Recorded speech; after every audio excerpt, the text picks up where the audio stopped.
Well, here we go again. My friends, ladies and gentlemen, we know that we are dealing with evil. We've been guided to call it by other names: politics, Republican, Democrats, conservative, liberals. We've called it all those different names. But what it really represents is evil. They are variations of evil. And when I say variations of evil, I'm saying that these are choices that have been made by men of wherewithal, men who had guts, men who did not mind doing certain things to other individuals in order to have satisfaction in what their pursuits are. These, in the beginning of time, set it up. And here in the world today, at this date and time, it is still apparent. Evil. It has many tools that it uses.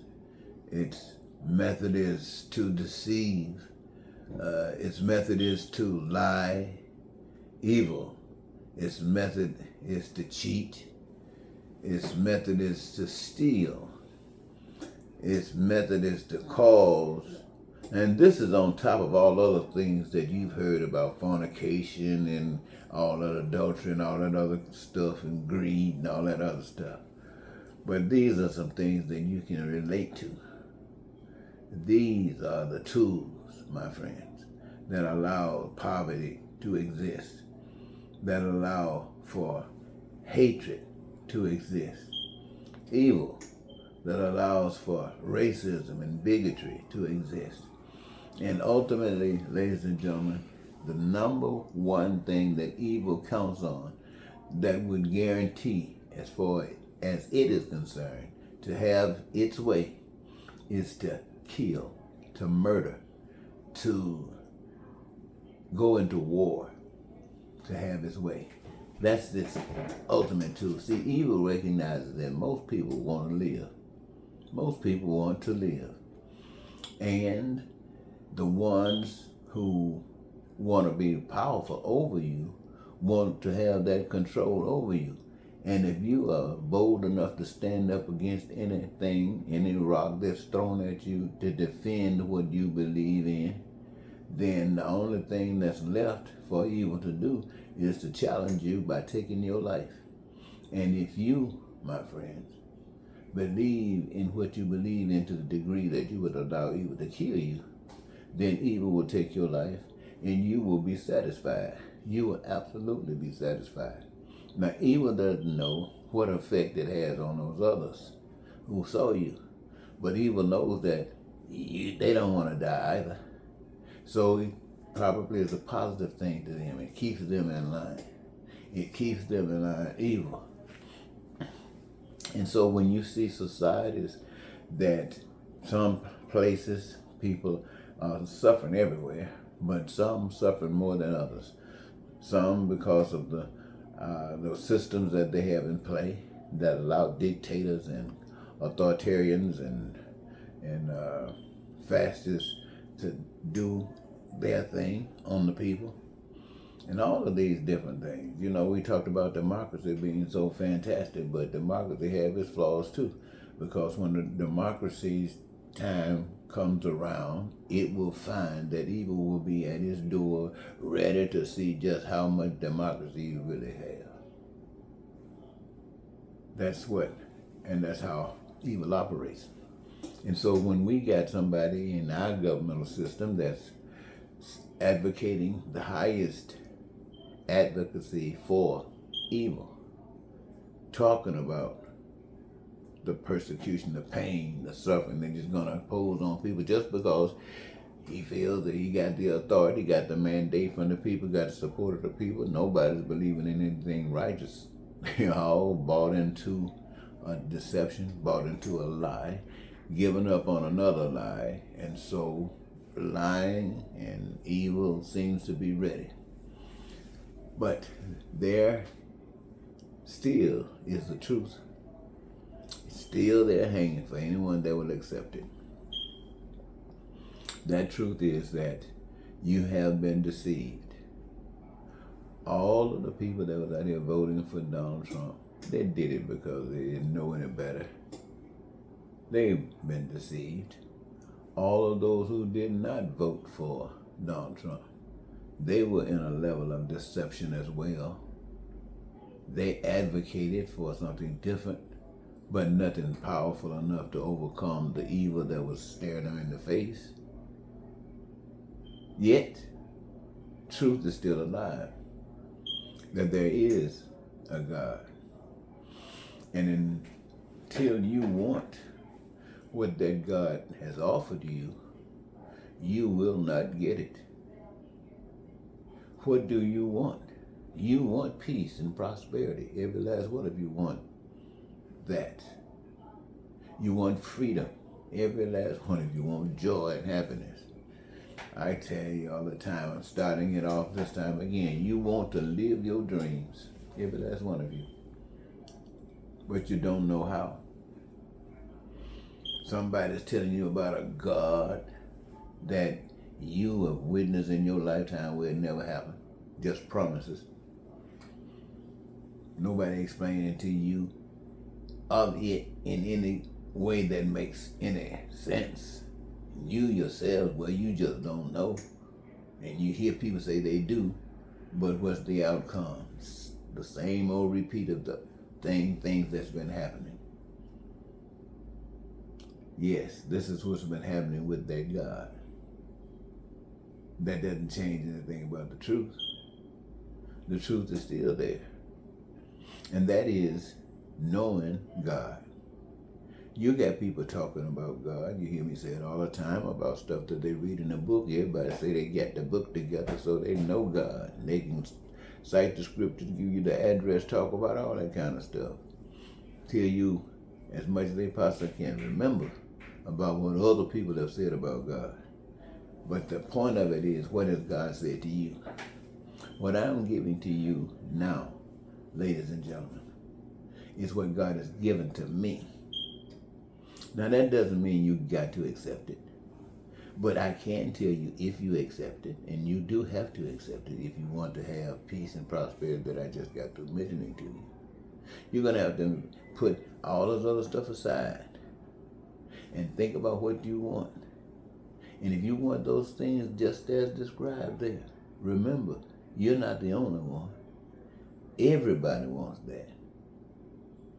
And how come they can't have that? They never have, but they all want it. Why? Because man is not going to allow you to have it.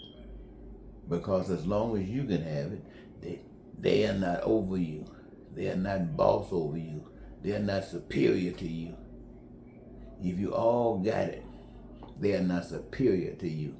And the truth is that none of them are superior to you. The only one that's superior to you is God. No human being on the face of the earth, I don't care how much they want to be superior to you. The truth be known, none of them are superior to you. No human being is superior to another. And if you want to know the truth and act according to the truth, you recognize the truth that it is God that made the universe and you. And to God your allegiance is due. But now what is that all about? This earth that was prepared for you. This common stuff that exists between you and the people required the same thing.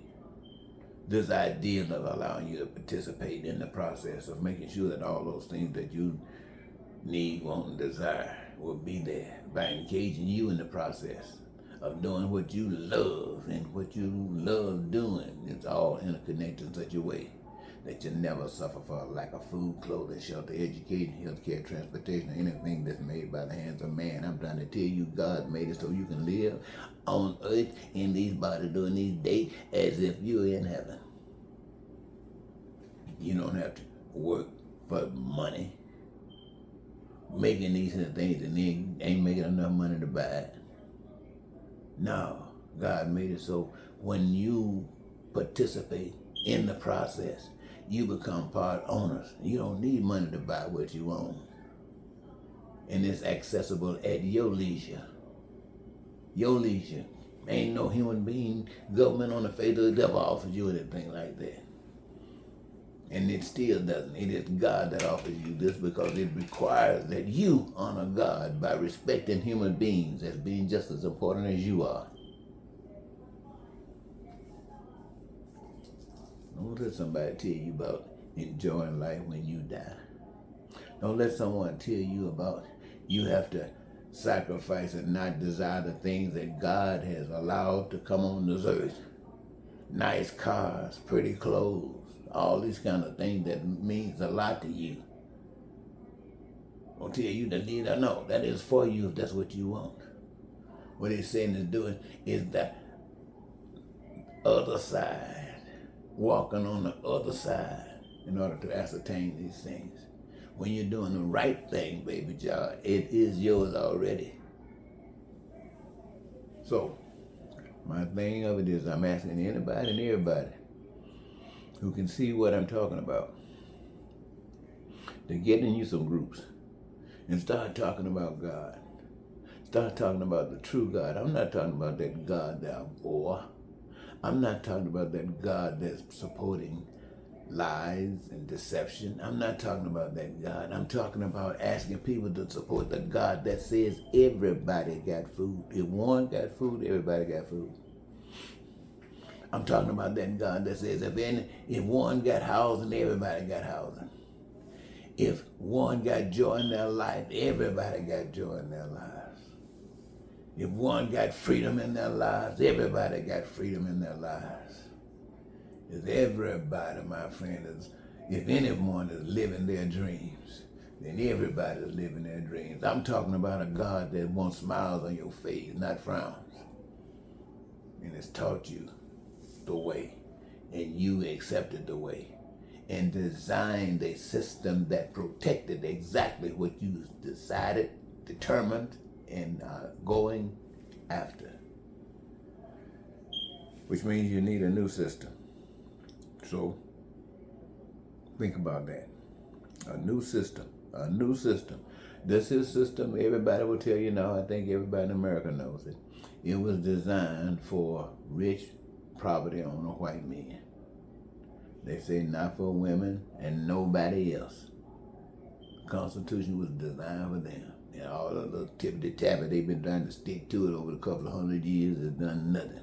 But brought us to a point where right now somebody's thinking that we have lost it so far that we're ready to take a train to hell.